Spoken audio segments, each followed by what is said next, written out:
Hello, greetings. This is Gilles Mansillon. I come back to speak about so many things about spirituality, but not only. I'm trying to bring a point of view of some things that are not necessarily always discussed in that aspect. And so, what we want to be in knowledge. For those who are attuned to the realm of crystals, there is those sacred crystals from Atlantis. There were 9 of them that were secured after the fall of Atlantis. They've been reactivated by Metatron and also higher beings that are aligned them until.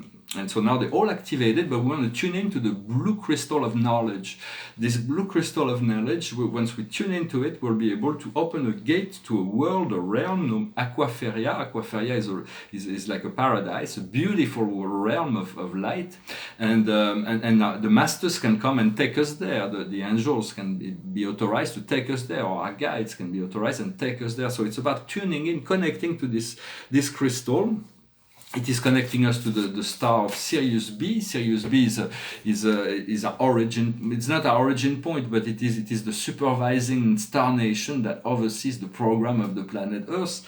And here we have it is the dog star. There is a dog here with a character with Sirius A, Sirius B. Sirius A being the home of the lion beings. Then the humanoid came and they had like many planets that were available, so they allowed those realms to be settled, such as Aquaferia. For Aquaferia is part of the Sirius complex, and so it is something we want to tune into and be familiarized with those energies, those cosmic energies, for the whole.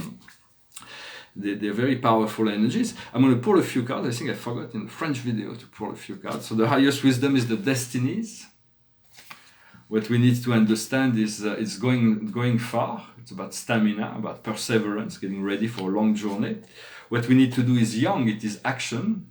Although for me it is yin. And today my energy day is more like a yin day. I have to allow things to come to me. There are times where we need to go to jump, and the outcome is yin. So this is really because by action we're moving to, once we completed the cycle of action that we need to do, we're moving back into non-action, at which point there is this manifestation process of flow that is being reflected. It is about learning to work with the energies of life in a more conscious way, so that we don't have to struggle so much with it. We can let it flow. And so I wanted to speak about that reality is really what we perceive as truth. Is really we make real. It's Immanuel Kant, the philosopher, that told us in one of his most famous books that everything is given through intuition. Then the intuition finds a way to give it to the mental, to the brain, to the physical mind that projects this reality in relationship to something that is acceptable to believe. So the interpretation comes after. Everything comes from receiving through the intuition. And I wanted to discuss the idea about the identity of rivers. For there is a certain environmental group that wants to give an identity to protect the rivers as a real living beings, and I think it's a good step forward. Eventually, the mountains will be given identity, and because even in the Greek mythology, the rivers were living beings. The father of Daphne, the love of Apollon, or the Styx that separate the world of the living from the world of the dead, or the Pactol that was a river that was filled with gold. And so all those this understanding is that everything is, there is this personal aspect to reality, to nature, such as Mother Gaia, which was the first and one of the first entities in Greek mythology. She's the mother of them all. She even created Uranus, the sky, and then Kronos, his son, came to separate time and matter from heaven and created time in between, and then a struggle for equilibrium were created through the next generation. But so it is a good idea to recognize that the Earth is a real person, so we can treat her with respect. For there is for a very long time, men thought that the Earth was flat, such as in Dante, the Divine Comedy, the structure of reality, and so on. But eventually we realize it is a spinning, its physical form as a sphere is spherical. And there is this torus field, and it has this orbit around the sun. But there is this whole movement of people that see Earth as flat. Even back today, it was a message that was given by the goddess Eris that introduced the whole process. She's the deity of discord. She's creating discord. But the understanding is that the flat Earth exists on the fourth dimensional plane. Why couldn't it exist? Like in the United Nations, there is like this South continent and everything stuck on top of it. In a sense, it's like only paradise is flat, and there is everything is engaged in a dance, in a motion around it, and so most of the stars and the planets are all spherical in truth, in a sense, for me. But what we need to discover is the multi-dimensional Earth, where there is all kinds of perspective. Even the flat Earth could exist in the astral planes. Yet. When we elevate ourselves, we realize that there is also, what we do not know is that there is within the Earth an inner Earth civilization that's far in advance, both psychologically and technologically, have a million years ahead of humanity, maybe hundreds of thousands of years of advanced integration process, and those beings will soon make their appearance, and they will assist the Earth's surface humanity to align, to come into the understanding, the connection with Agartha. So all of those things in a multi-dimensional Earth, there is the Omni-Earth. The Omni-Earth is all the Earth, that's all the timelines combined. So, but she's like, she's in such a high space that she's not even physical, because she's manifesting all physicality. So we can tune into those realities already.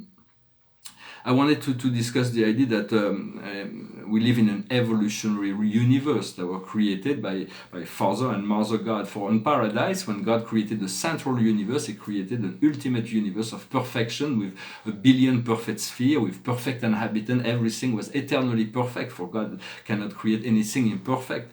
But so where does the imperfection come from? It comes from the fact that it's on an experimental realm.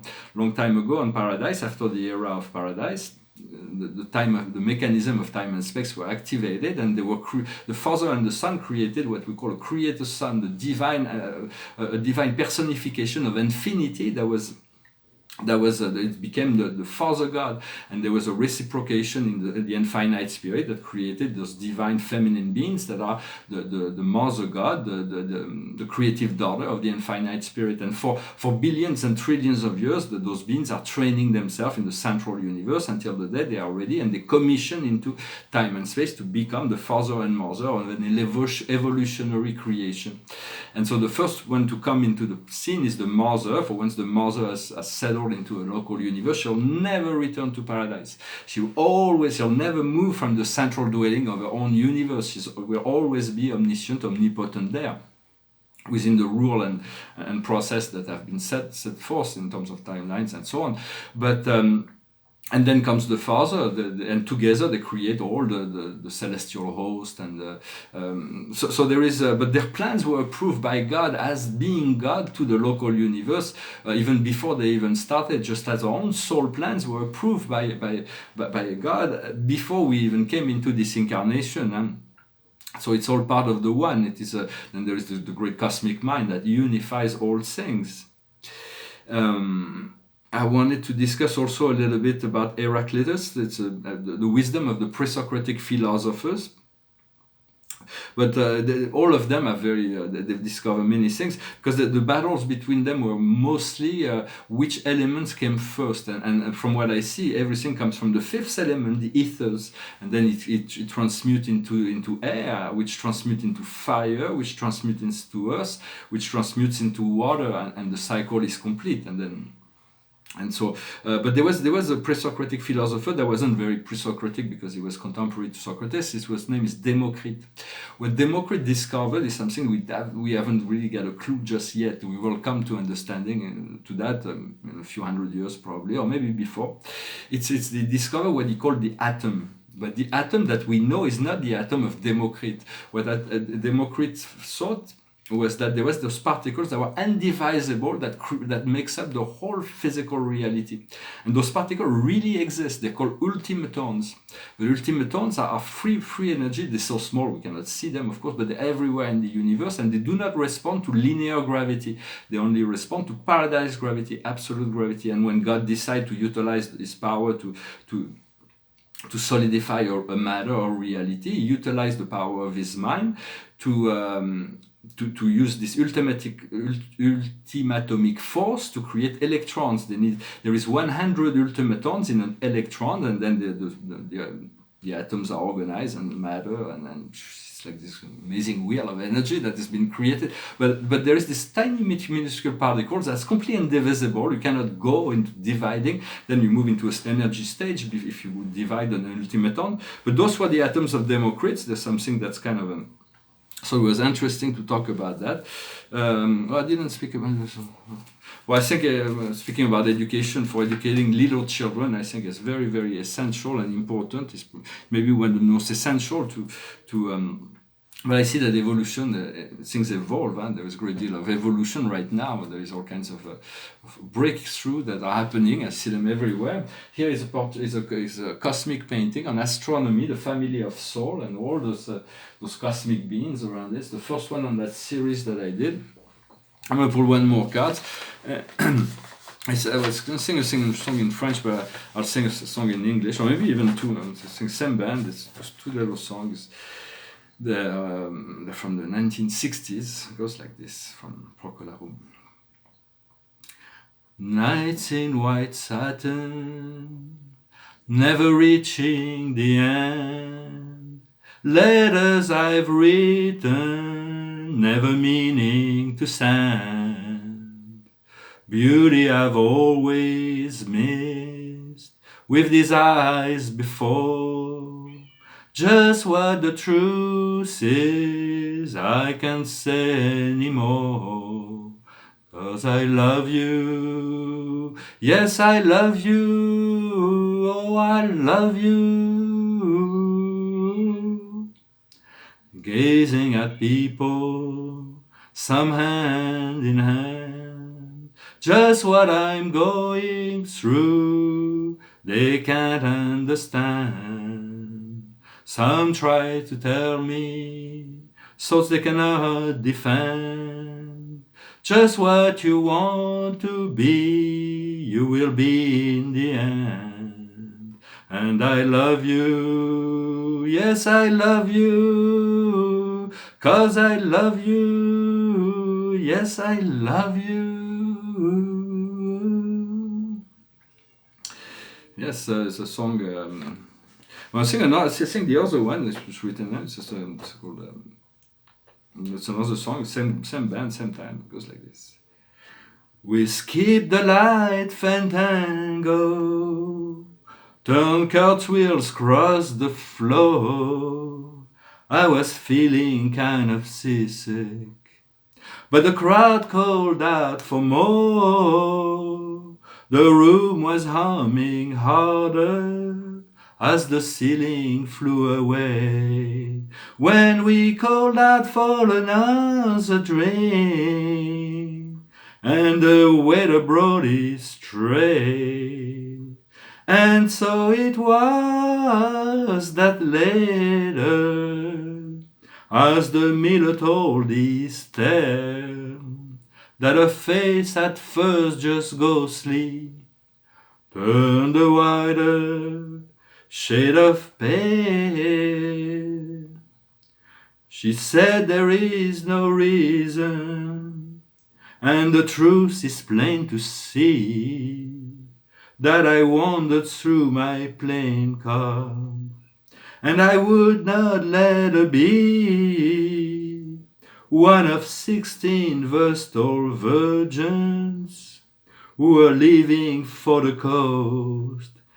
And although my eyes were open, they might just as well been closed.